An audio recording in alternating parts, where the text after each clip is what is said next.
Sutra teratai yang menakjubkan, bab 23, Aktivitas Lampau Bodhisattva Baisaja Raja, Swing Faxiang Sutra Teratai episode 1833, mengemban tanggung jawab atas ajaran Buddha dan bertekad untuk menyelamatkan semua makhluk. Dengan cinta kasih luhur, memberikan kebahagiaan kepada semua makhluk. Dengan belas kasih luhur, bertekad untuk mencabut penderitaan pada semua makhluk. Dengan pengetahuan luhur, mampu membeda-bedakan segala rupa. Dengan kebijaksanaan luhur, mampu mengamati kalau sifat dan karakteristik adalah setara. Melalui penerapan dari belas kasih luhur, mampu mencabut penderitaan pada semua makhluk. Melalui cinta kasih luhur dan kebijaksanaan, mampu menciptakan berkah bagi semua makhluk. Dengan sepenuh hati, melihat terdapat banyak hal dalam kehidupan manusia. Semuanya mengharapkan Bodhisattva datang membantu kita. Bodhisattva harus bersungguh hati. Tujuan utama Sang Buddha adalah mengajarkan ajaran Bodhisattva. Kita memiliki niat untuk memasuki pintu Buddha. Membutuhkan ketulusan batin untuk menerima Dharma, maka harus bersungguh hati. Untuk mendengarkan Dharma, juga harus bersumbangsi dengan nilai dari Dharma yang kita dengar. Lihatlah, semua orang duduk dengan jerih payah, ingin mendengarkan. Orang yang ingin membabarkannya juga tidak mudah, memiliki jerih payah yang juga sama. Jerih payah ini memberikan nilai dalam bersumbangsi. Semuanya yang ingin kita peroleh adalah tujuan. Orang yang membabarkan Dharma memiliki harapan orang lain untuk menerima dan menggunakannya. Untuk orang yang mendengar Dharma, ketekunan mereka di pagi hari. Duduk tenang untuk mendengarkan Dharma juga memerlukan jerih payah. Apa tujuan mereka melakukan hal ini? Untuk menyerap Dharma masuk ke dalam batin, membasahi jiwa kebijaksanaan. Ini merujuk kepada harapan dan tujuan kita dari mendengarkan Dharma. Tidak boleh menyia-nyiakan waktu, sehingga berharap semua orang bersungguh hati, dengan cinta kasih luhur, memberikan kebahagiaan kepada semua makhluk. Dengan belas kasih luhur, bertekad untuk mencabut penderitaan pada semua makhluk. Dengan pengetahuan luhur, mampu membeda-bedakan segala rupa. Dengan kebijaksanaan luhur, mampu mengamati kalau sifat dan karakteristik adalah setara. Kita harus dengan sepenuh hati menghayatinya. Untuk belajar dari Bodhisattva, harus belajar apa yang disebut cinta kasih luhur. Bukan menjadi Bodhisattva yang hanya berkata-kata, namun menjadi Bodhisattva yang mendengarkan dengan telinga. Karena indera telinga yang mendengar hingga ke dalam batin. Bodhisattva di dalam hati kita. Bodhisattva di dalam hati kita harus diterapkan dalam dunia. Terjun ke orang banyak dan menuntun para makhluk. Bodhisattva yang demikian, kita harus memupuknya. Memupuk cinta kasih luhur di hati setiap orang. Berharap orang yang mendengarkan Dharma ketika mendengar cinta kasih luhur, mereka dapat memahami dan terinspirasi. Kita seharusnya memiliki hati yang dipenuhi cinta kasih luhur. Cinta kasih luhur kita hendaknya berharap semua makhluk dan setiap orang dapat memperoleh kebahagiaan. Bagaimana supaya mereka bisa bahagia? Kebahagiaan berarti tidak ada hal-hal yang tidak sesuai dengan keinginan. Kebahagiaan berarti merasa nyaman dan leluasa. Bagaimana kita bisa menciptakan berkah di dunia, agar setiap orang dapat terbebas dari kekhawatiran dan merasa bebas dan leluasa?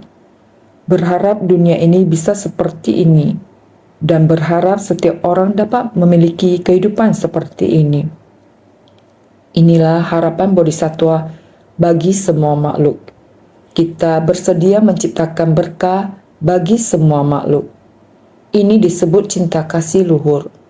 Cinta kasih luhur artinya berharap agar semua makhluk dapat bahagia dan gembira. bagaimana kita menciptakan berkah dalam kehidupan. Ini disebut cinta kasih luhur. Mari kita bertanya kepada diri sendiri setiap harinya, bukankah saya berada dengan orang lain, berhadapan, berharap kepada orang lain? Ketika kita melihat orang yang berada di hadapan kita, merasakan tiada kerisauan batin, sangat tenang dan bahagia. Jika mampu berbuat demikian, maka orang yang berada di hadapan kita adalah orang yang sangat bahagia. Bersama dengan kita membuatnya bahagia. Kita berharap setiap orang juga demikian. Setiap orang di dunia memiliki rasa bahagia yang demikian. Inilah batin para bodhisattva, mengharapkan para makhluk memiliki kehidupan yang demikian bahagianya. Ini disebut sebagai dengan cinta kasih luhur memberikan kebahagiaan kepada semua makhluk. Bagaimana dengan maha belas kasih? Ini merujuk kepada harapan agar para makhluk dapat terbebas dari segala penderitaan. Bertekad agar penderitaan semua makhluk dapat kita cabut dengan tepat waktu. Maka, dengan belas kasih luhur, bertekad untuk mencabut penderitaan pada semua makhluk. Jika makhluk hidup menderita, kita dapat mencabut penderitaan mereka tepat waktu, menenangkan batin mereka, agar mereka terlepas dari penderitaan batin mereka. Ini juga merupakan tujuan utama kita terjun ke tengah orang banyak. Oleh karena itu, semua orang harus memupuk yang maha belas kasih, agar dapat mencabut segala penderitaan makhluk hidup. Ini adalah tujuan kita. Kita harus maha welas asih, memberikan kebahagiaan bagi makhluk hidup, mencabut penderitaan makhluk hidup. Tentu harus memiliki pengetahuan luhur. Pengetahuan luhur merujuk kepada pengetahuan untuk membedakan metode apa yang harus kita gunakan agar dia dapat bahagia, serta metode apa yang harus kita gunakan untuk mencabut penderitaan makhluk hidup. Ini adalah pengetahuan, yakni merujuk kepada pembedaan metode. Makhluk ini memiliki penderitaan yang demikian. Metode apa yang harus kita gunakan untuk membantunya, serta makhluk ini memiliki kondisi yang demikian. Metode apa yang harus kita gunakan untuk menyempurnakan kegembiraan dan kebahagiaannya. Sehingga ini membutuhkan pengetahuan yang disebut sebagai pengetahuan untuk membedakan. Pengetahuan untuk membedakan juga memahami dengan sangat jelas, memberikan obat sesuai dengan penyakit. Ini seperti seorang dokter yang memeriksa pasien, mengenali penyakit pasien, dan kita memahami sifat obat. Karena memahami sifat obat, maka kita bisa mengenali penyakit pasien dengan jelas, sehingga dapat memberikan obat yang sesuai dengan penyakitnya. Ini juga bergantung pada pengetahuan. Pengetahuan merujuk kepada kemampuan untuk membedakan, menerapkan metode, menciptakan berkah untuk kehidupan, menerapkan metode untuk mencabut penderitaan makhluk hidup. Semua ini disebut pengetahuan. Pengetahuan berarti kemampuan untuk membedakan berbagai hal, menggunakan hal tersebut untuk membantu. Ini merupakan pengetahuan. Pengetahuan disebut pengetahuan untuk membedakan, mampu membeda-bedakan segala rupa. Jadi berikutnya yang dibutuhkan adalah kebijaksanaan luhur. Kebijaksanaan adalah sangat murni. Kemurnian tersebut adalah sifat hakiki kita, memandang semua makhluk dengan setara, mengamati secara halus dan teliti. Inilah yang disebut sebagai kebijaksanaan. Kebijaksanaan itu bagaikan cermin besar yang bulat sempurna, sangat jelas dan terang, tanpa kekurangan sedikit pun. Maka ia disebut sebagai kebijaksanaan. Kebijaksanaan adalah pengamatan yang halus dan teliti. Ini merujuk kepada sifat hakiki kita. Sifat hakiki kita yang bajik, hakikat yang murni tanpa pamrih untuk mengamati segala rupa di dunia. Setiap objek memiliki sifat dan rupanya. Benda ini adalah lembut, harus berhati-hati ketika mengambilnya. Benda itu keras dan sangat berat. Jangan menabraknya. Seperti belakangan tahun 2020, bencana di Dalu, Cina. Bencana banjir sangat parah. Insan suci di Dalu, Cina. Mereka mulai bergerak untuk melakukan survei bencana. Survei bencana sepanjang mata memandang, wah, daerah bencana berada di atas pegunungan. Gunung berada di balik gunung tersebut, melihat bahwa gunung telah longsor ketika mereka hendak berjalan mendekat. Akses jalan tersebut telah ditutupi oleh lumpur. Gunung telah longsor, jembatan juga putus. Bagaimana cara berjalan menuju ke sana? Demi untuk keselamatan mereka, harus menggunakan kebijaksanaan untuk menganalisanya. Berjalan dari arah yang ini apakah bisa melewatinya? Apakah aman atau berbahaya jalannya? Apakah memang mesti melalui jalan ini? Jika arah sudah diputuskan, jalan sulit dilewati. Diri sendiri harus mengingatkan diri sendiri bahwa langkah kaki harus menapak dengan kuat. Meskipun tahu bahwa jalannya aman, akan tetapi sulit untuk dilewati. Mereka harus menggunakan metode apa untuk berjalan melalui jalan yang sulit untuk dilalui ini. Kita juga harus menggunakan kebijaksanaan untuk menganalisanya. Mengapa mesti harus pergi ke sana? Di dalam batin ada sebuah rasa tidak rela. Tidak rela. Jelas-jelas tahu bahwa di bagian sisi lain dari jalan yang dilalui itu ada bencana di tempat tersebut yang sedang menunggu orang untuk memberikan bantuan. Mesti ke tempat tersebut, jadi mereka mesti berjalan ke sana. Ini merupakan kewelas asian yang terdapat di dalam batin, yang menggerakkan mereka untuk mesti berjalan ke tempat tersebut. Jadi inilah mengapa harus menggunakan kebijaksanaan dari kesetaraan. Bagaimana untuk sangat berhati-hati, agar semua orang bisa berjalan sampai ke tempat tersebut dengan aman dan selamat. Menuju jalan di seberang sana, akan tetapi jalan sulit untuk dilewati. Demi apa melakukan hal demikian? Demi karena tidak tega. Di tengah kondisi bencana yang dahsyat, daerah yang dilanda bencana tersebut tidak tahu berapa banyak orang yang berada dalam keadaan berbahaya, yang sedang menunggu pertolongan. Sehingga bagi orang yang hendak menolong, meskipun perjalanannya sulit ditempuh, tetapi juga ditempuh dengan jerih payah. Lihatlah kelompok bodhisattva ini, bodhisattva yang berasal dari Dalu, Cina, terjun untuk melakukan pekerjaan, yakni menolong orang dengan cinta kasih luhur, kebajikan luhur, dan keberanian luhur. Juga harus memiliki kebijaksanaan luhur. Maka, melalui penerapan dari belas kasih luhur, mampu mencabut penderitaan pada semua makhluk. Selama belas kasih luhur kita bergerak, maka maha kebijaksanaan menganalisa jalan mana yang harus dilalui. Dengan kebijaksanaan luhur, kita dapat menilai apakah arah tujuan ini pantas untuk dipertahankan. Bagaimana menjalankannya dengan aman dan damai. Ini merupakan kebijaksanaan. Maka melalui penerapan dari belas kasih luhur mampu mencabut penderitaan pada semua makhluk. Cinta kasih luhur dan kebijaksanaan luhur adalah mampu menciptakan berkah bagi semua makhluk. Hal ini membutuhkan kekuatan dari cinta kasih untuk mencabut penderitaan mereka. Dengan demikian dapat membuat mereka aman dan damai, menciptakan berkah bagi orang banyak, yang sekarang ini sungguh dibutuhkan dimanapun. Membutuhkan orang-orang yang membangkitkan tekad bodhisattva. Jika terdapat banyak bodhisattva, kekuatan untuk melaksanakan sesuatu menjadi sangat besar. Jika populasi bodhisattva sedikit, kekuatannya juga sedikit. Ketika ingin melakukan sesuatu, kita memiliki niat namun tidak memiliki kekuatan, sangat sulit. Ketika melakukan konferensi video bersama relawan dari benua Eropa, Amerika, dan benua Afrika.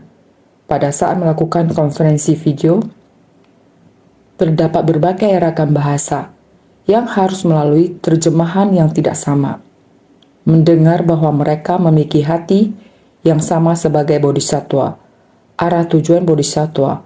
Sungguh hati bersedia untuk bersumbangsi.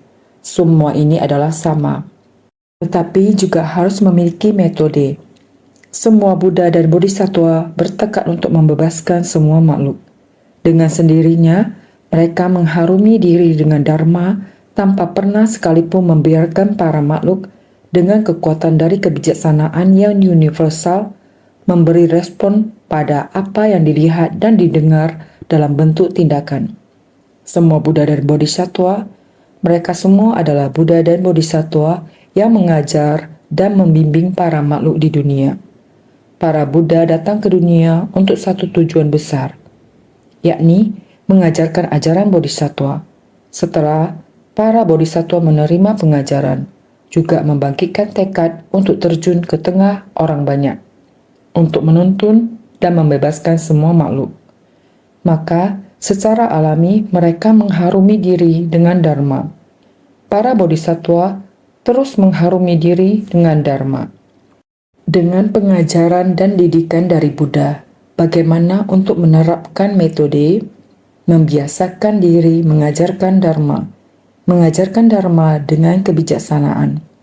Bagaimana menerapkan cinta kasih yang setara, sehingga dengan sendirinya mereka mengharumi diri dengan dharma, tanpa pernah sekalipun membiarkan para makhluk mendengar begitu banyak.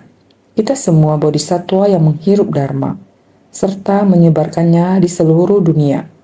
Pada gelombang ini, tahun 2020, menggunakan konferensi video untuk mendengarkan suara batin mereka. Sungguh, setiap orang mendengarkan dharma dengan tekun. Gelombang pandemi kali ini juga terdengar bahwa banyak negara yang melakukan karantina. Juga terdapat pembatasan usia.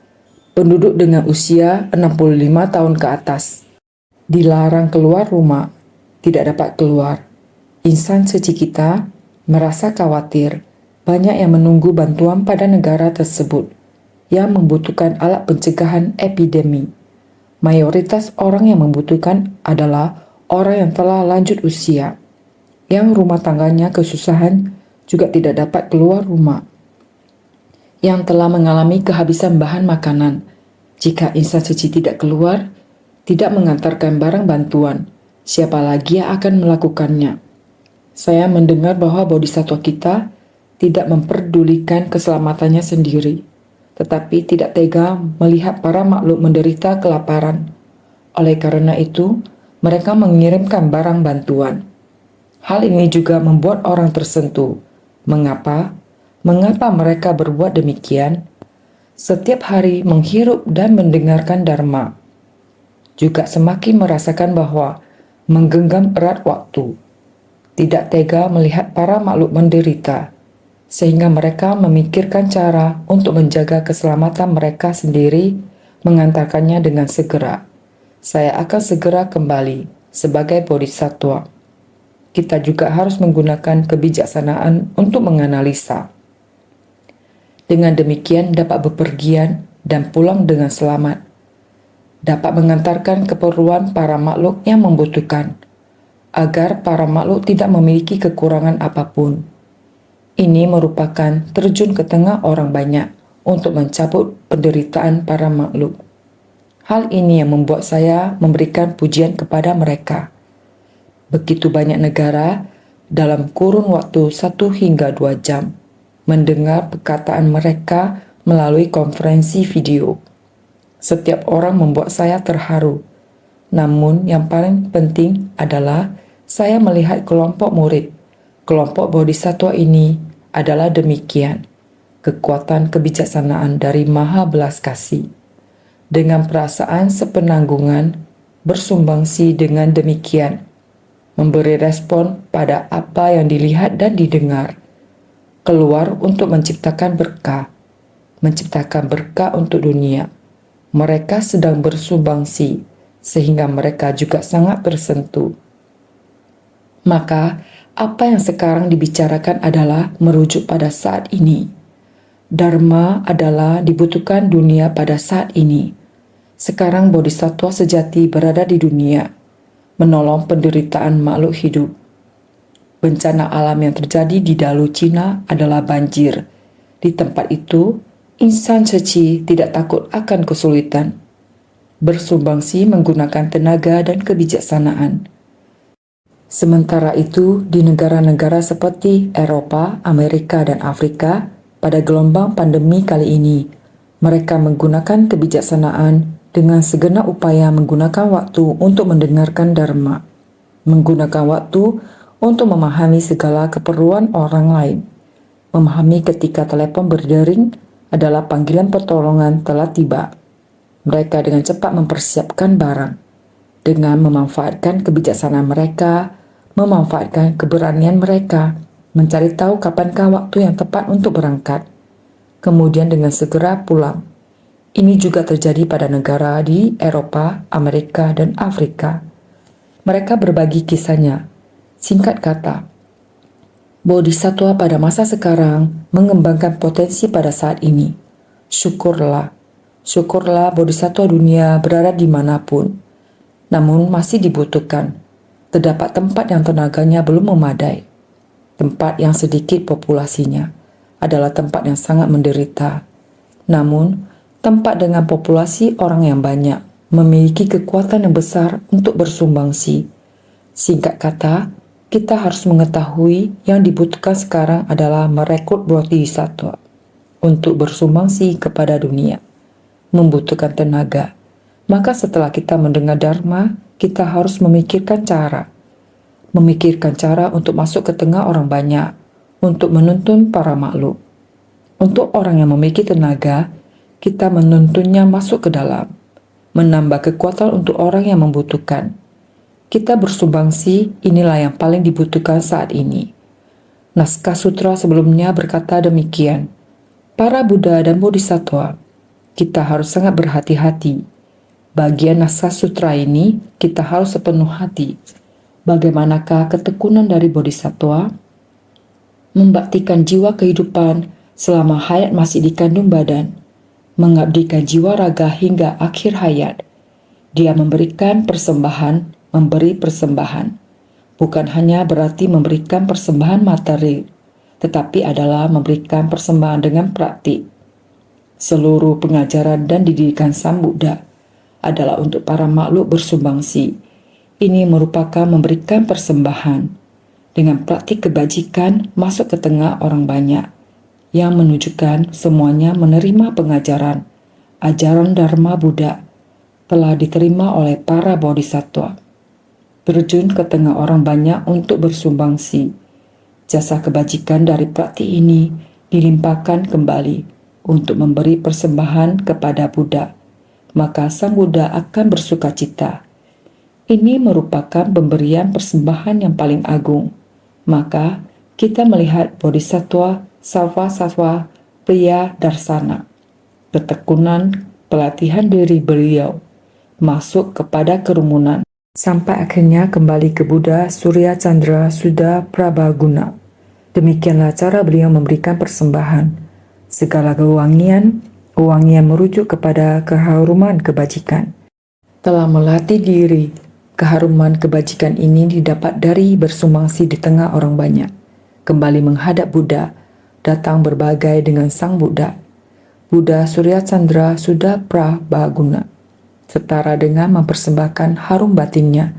Persembahan yang demikian, Buddha Dharma adalah ajaran akan prinsip dari batin, pencerahan batin, dengan bersungguh hati menerima pengajaran dan didikan, bersungguh hati untuk bersumbangsi.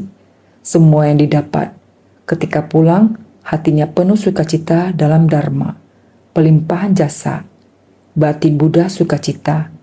Ini merupakan percakapan batin antara Buddha dan Bodhisattva, sehingga disebut sebagai saling memahami suara, memahami batin ketika berbicara.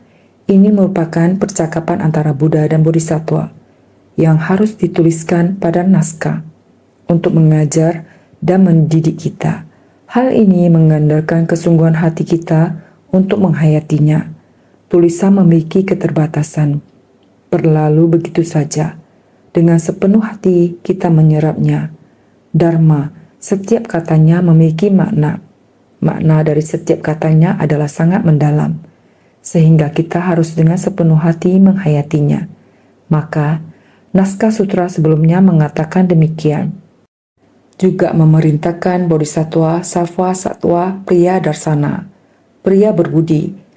Aku mempercayakan ajaran Buddha kepada engkau, beserta para Bodhisattva, para murid utamaku, serta Dharma dari Anuttara Samya Sambodhi. Bab 23, Aktivitas Lampau Bodhisattva Vaisajaraja. Inilah saatnya Buddha Chandra Vimara Surya Prabhasasri telah bersiap memasuki pariniwana. Maka beliau memberikan amanat kepada Bodhisattva Sarvasattva Priya Darsana untuk meneruskan tanggung jawab mewariskan Dharma. Bukan hanya untuk diri sendiri, ia juga harus menyebarluaskan Dharma kepada semua orang, sehingga misi ini diteruskan oleh semua Bodhisattva. Demikian juga selanjutnya. Begitu pula dengan dunia-dunia dari 7 mustika di seluruh 3.000 maha ribu dunia, beserta semua pohon mustika, panggung mustika, dan para dewa yang melayani mereka. Semuanya dipercayakan kepada engkau. Setelah aku pariniwana nanti, semua relikku juga dipercayakan kepada engkau. Bab 23, Aktivitas Lampau Bodhisattva Vaisajaraja. Masih banyak makhluk yang menantikan pengajaran. Di dunia yang begitu luas ini, para dewa yang diberi amanat, semuanya harus diberi amanat. Dan kalian semua harus melanjutkan misi pendidikan. Setelah aku memasuki pariniwana, seluruh relik akan kutitipkan kepadamu. Relik melambangkan Dharma, yaitu inti Dharma. Aku harapkan dapat sepenuhnya kutitipkan kepada kalian. Inilah Dharma yang dijelaskan sebelumnya. Selanjutnya, naskah sutra selanjutnya kembali mengatakan, engkau seharusnya membuat relik-relik ini tersebar ke dunia dan diberikan persembahan secara meluas. Engkau hendaknya membangunkan beberapa ribu stupa untuknya. Demikianlah sesudah Buddha Chandra Vimara Surya Prabhasasri memberikan instruksi kepada Bodhisattva Sarvasattva Priya Darsana. Lalu memasuki pariniwana pada bagian akhir dari separuh malam. Bab 23, Aktivitas Lampau Bodhisattva Vaisajaraja. Sebelumnya sudah dijelaskan tentang amanat untuk menyebarkan Dharma. Setelah Buddha memasuki pariniwana, relik juga dititipkan, yaitu engkau seharusnya membuat relik-relik ini tersebar ke dunia dan diberikan persembahan secara meluas. Relik di sana melambangkan Dharma, yaitu inti dari Dharma. Setelah Buddha pariniwana, relik menjadi inti dari Dharma. Maka setelah kremasi, bagaimana cara kita menghormati relik itu? Dengan membangun stupa. Membangun beberapa ribu stupa. Stupa memiliki makna menunjukkan moral kebajikan, yaitu memancarkan kebajikan luhur Buddha. Beberapa ribu stupa. Dengan mendirikan banyak stupa, kita menyebarluaskan kebajikan dan kebijaksanaan Buddha ke seluruh penjuru dunia. Engkau seharusnya membuat relik-relik ini tersebar ke dunia dan diberikan persembahan secara meluas. Engkau hendaknya membangunkan beberapa ribu stupa untuknya. Seharusnya meminta para makhluk menyebarkan ke dunia dan memberikan persembahan pada relik-relik ini. Juga meminta mereka membangun stupa untuk menyimpan relik. Jadi, seharusnya meminta para makhluk menyebarkan ke dunia dan memberikan persembahan pada relik-relik ini. Yang artinya, kita harus menyebarkannya secara luas. Stupa adalah tempat menyebarkan kebajikan Buddha secara luas. Lalu, bagaimana cara kita menyebarkannya? Inilah yang dimaksud dengan menyebarkan ke dunia, serta memberikan persembahan pada relik-relik ini. Juga meminta mereka membangunkan stupa untuk menyimpan relik. Ini adalah semangatnya. Bukankah dulunya dikatakan, selama ada pembabaran sutra teratai di suatu tempat, maka tempat itu bagaikan sebuah stupa yang berdiri. Tempat yang terdapat sutra teratai adalah ladang pelatihan. Ladang pelatihan tersebut adalah tempat relik Buddha berada. Maka, tidak perlu mencari Buddha jauh-jauh ke puncak Burung Nasar. sebab puncak burung nasar berada di dalam batin kita. Dalam batin setiap orang terdapat sebuah pagoda puncak burung nasar. Ingat, dalam batin setiap orang terdapat sebuah pagoda puncak burung nasar. Maka, baik-baiklah membina diri dalam pagoda puncak burung nasar ini. Bukankah demikian? Engkau seharusnya membuat rerik-rerik ini tersebar ke dunia dan diberikan persembahan secara meluas. Artinya, harus membangun stupa. Tapi di mana harus dibangun? Dibangun di dalam hati kita.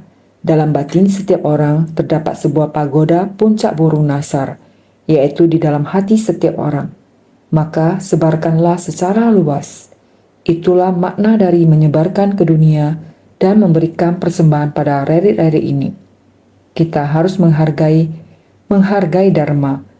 Mendengar Dharma harus terserap ke dalam hati, seperti mempersembahkan Dharma harus menyembahnya di dalam batin.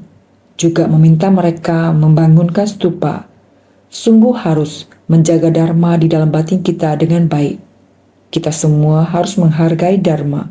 Jangan setelah mendengar Dharma di sini, lalu setelah itu kembali berbicara dengan nada tinggi. Pendapat saya, pendapat Anda, masing-masing punya pendapat. Lalu saling bersikeras dengan sudut pandangnya. Jika seperti itu, Dharma pun sudah terlupakan. Lalu, bagaimana caranya agar Dharma bisa membawa keharmonisan? Harmonis. Anda juga mendengar Dharma ini. Saya juga mendengar Dharma ini. Dharma seharusnya diterapkan antara satu dengan lainnya. Berlatih bersama dalam air Dharma yang menyirami dan menumbuhkan jiwa kebijaksanaan kita. Oleh karena itu, Dharma yang ada dalam hati masing-masing, kita harus menjaganya dengan baik agar tidak mengering, dan kita harus saling menyirami dan menyuburkannya. Demikianlah sesudah Buddha Candravimala Surya Pabrasastri memberikan instruksi kepada Bodhisattva Sarvasatwa Priyadarsana. Buddha Candravimala Surya Pabrasastri menambahkan permintaan ini setelah memberikan kepercayaan sebelumnya. Demikianlah, sesudah Buddha Candravimala Surya Pabrasastri memberikan instruksi kepada Bodhisattva Sarvasatwa Priyadarsana. Ini menunjukkan bahwa Sang Buddha, Buddha Candravimala Surya Pabrasastri, telah berulang kali memberikan instruksi. Kata instruksi berarti memberikan perintah. Telah memberikan instruksi kepada semua orang, mengajarkan dengan sangat tegas kepada semua orang. Apakah semua orang sudah menerima manfaatnya? Saya akan segera memasuki pariniwana. Apakah kalian menghargai Dharma ini?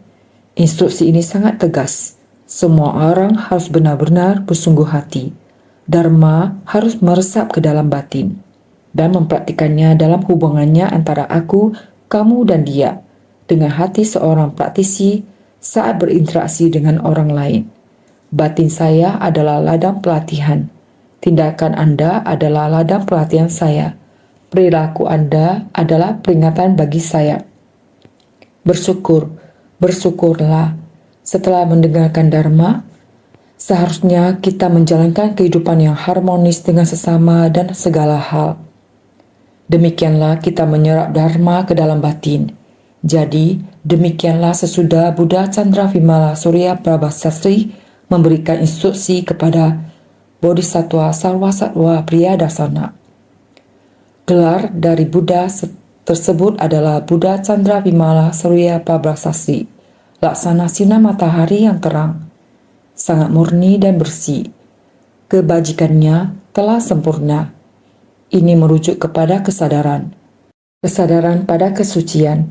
Orang yang ingin menerima, orang yang ingin menyebarkan Dharma adalah Bodhisattva Sarvasatwa Priyadarsana.